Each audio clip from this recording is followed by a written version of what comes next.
Hey y'all, this is Dietra D and welcome to the Dietra D Show. This is Racism, Hatred, Let's Talk About It, Part 2. I'll try not to be too long-winded this time. In Part 1, I talked about the racism and hatred that has been running rampant for quite a while now.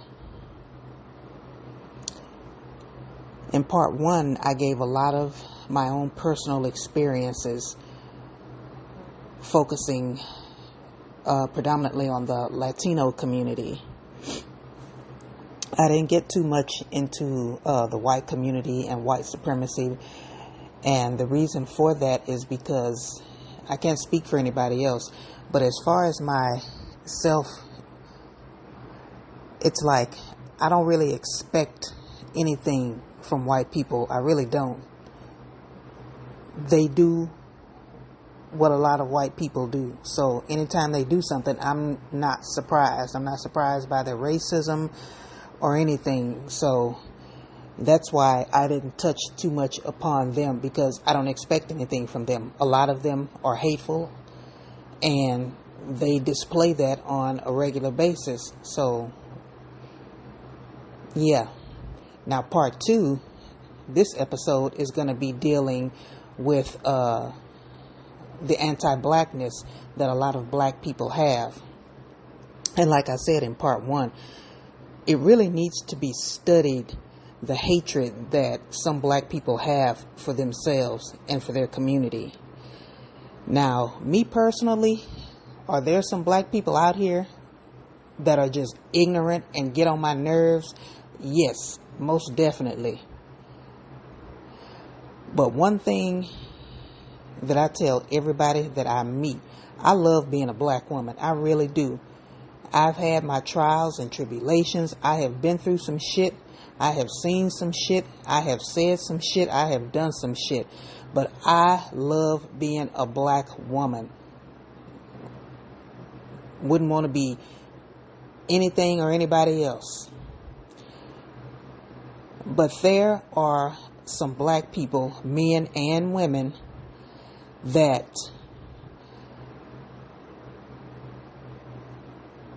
when you look at them and when you listen to them talk, they really hate themselves. Now, one thing we know for sure about people like that, they suffer from low self-esteem. And there also might be some trauma in there. And I really do believe that the anti-blackness that a lot of black people have for themselves, self-hatred, I really believe that that's tied into mental illness. I really do. I'll make an episode about that later on down the line. But yeah, it's low self-esteem. And also, even though they personally didn't go through slavery and all the other stuff that a lot of black people went through, I still think that they see that trauma and they've internalized it. That's just my personal opinion. Now, I have met and spoken to a lot of elderly black men and black women that they were alive during those times. They were alive in the 40s and 50s and 60s. And the things that they told me literally brought tears to my eyes. It's one thing for Gen Xers like myself to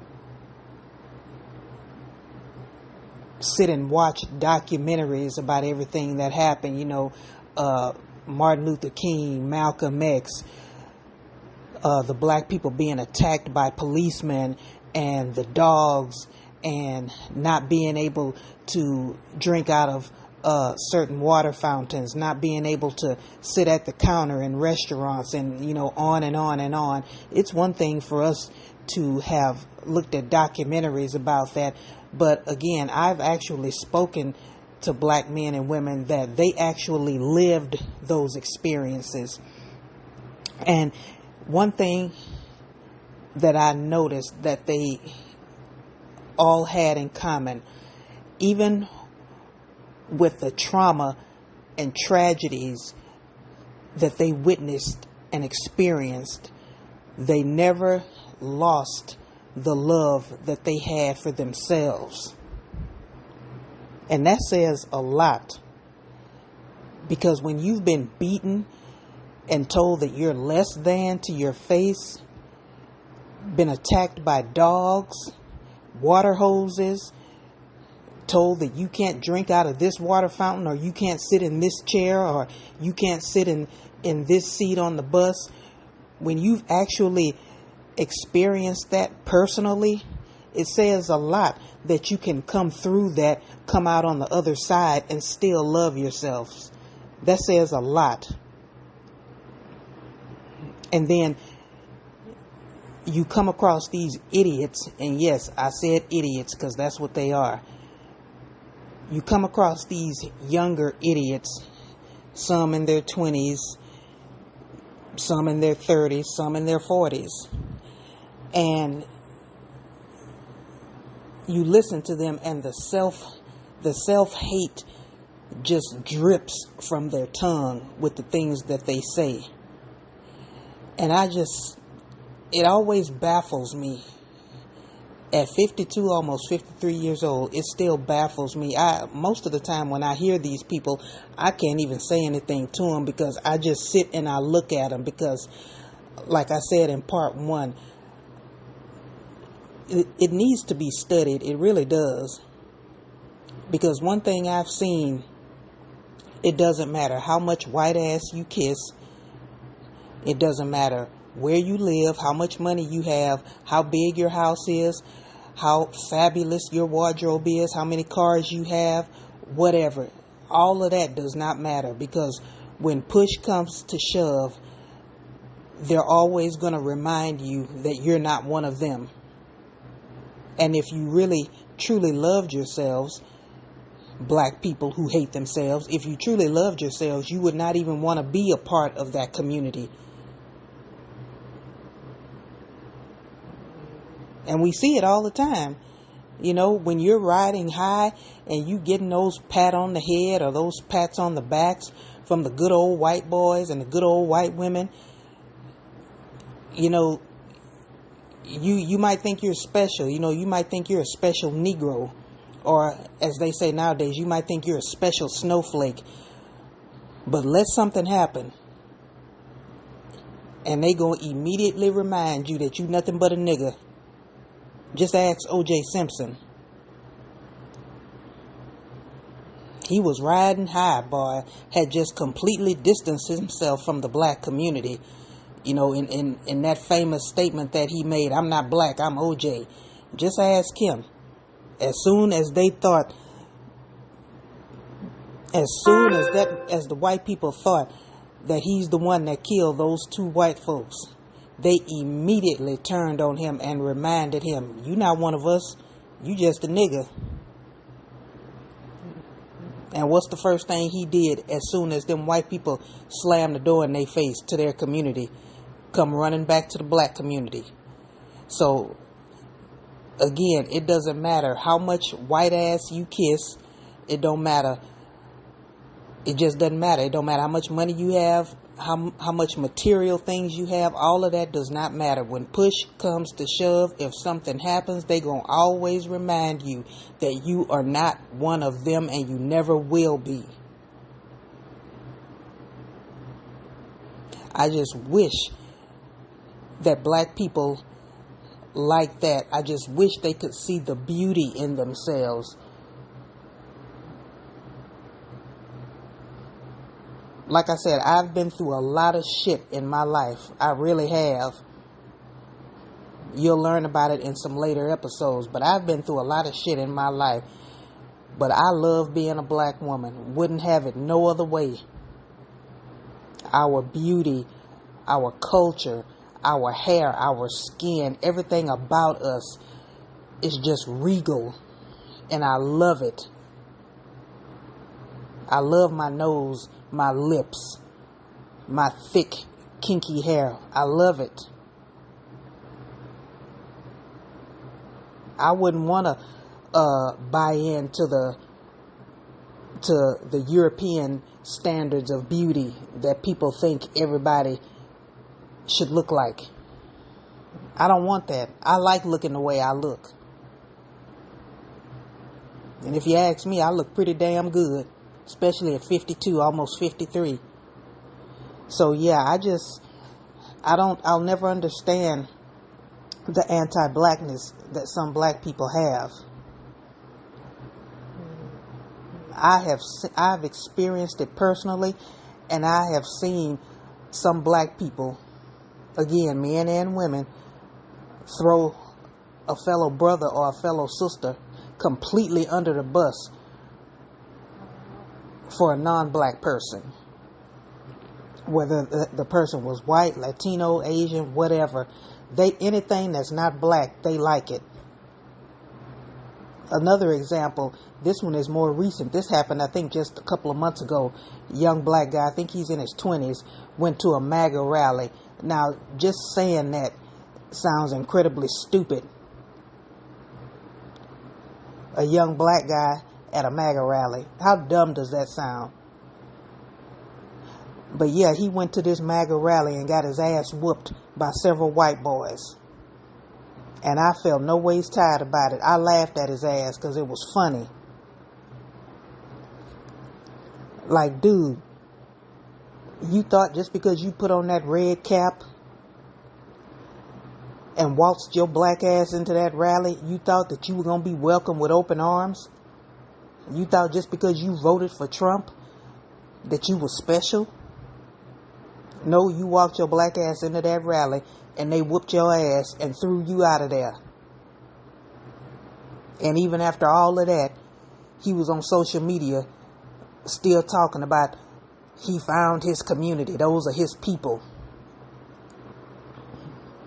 So apparently they didn't whoop your ass hard enough because you still stupid. It's a sickness. It really is. It's a sickness, and like I keep saying, it needs to be studied. I don't get it. I don't get it. I never will get it. Don't want to get it.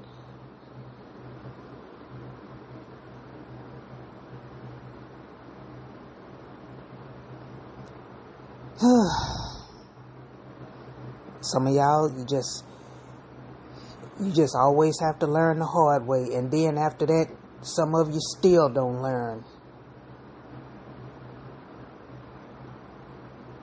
Put all of that effort, that same effort that you put into kissing up the white people, put that same effort into going and getting some therapy for yourself so you can learn to love yourself.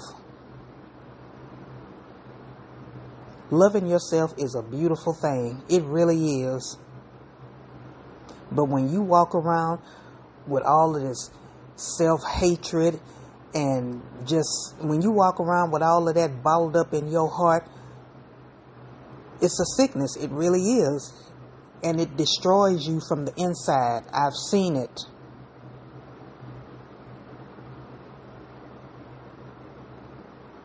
So use that same amount of energy that you use to kiss up the white people and white supremacy. Use that energy and go get you some help.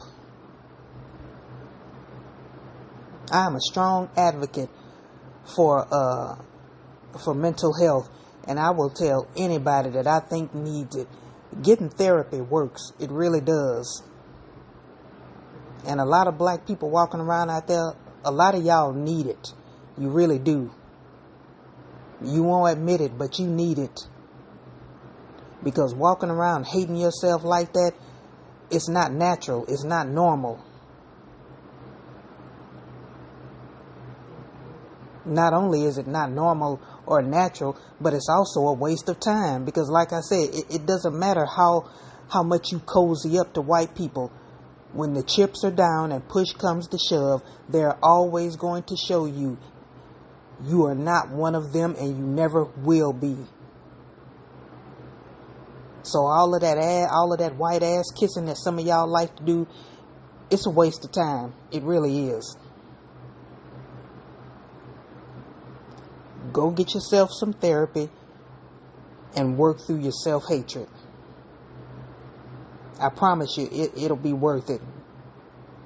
You'll learn to love yourselves. You'll have peace.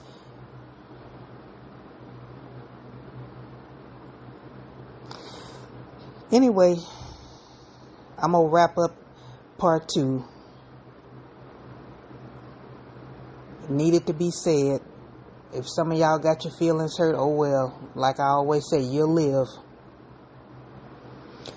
Anywho, thank you. This is Dietra D. Thank you for listening to part 2 of Racism, Hatred. Let's talk about it. If you have any comments, leave them for me. Let's continue the conversation. I love a good conversation and debate. Leave me your comments. Hit follow.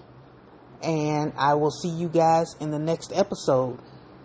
This is Dietra D signing off for the Dietra D Show. Have a good day, and I'll see y'all next time. Bye-bye.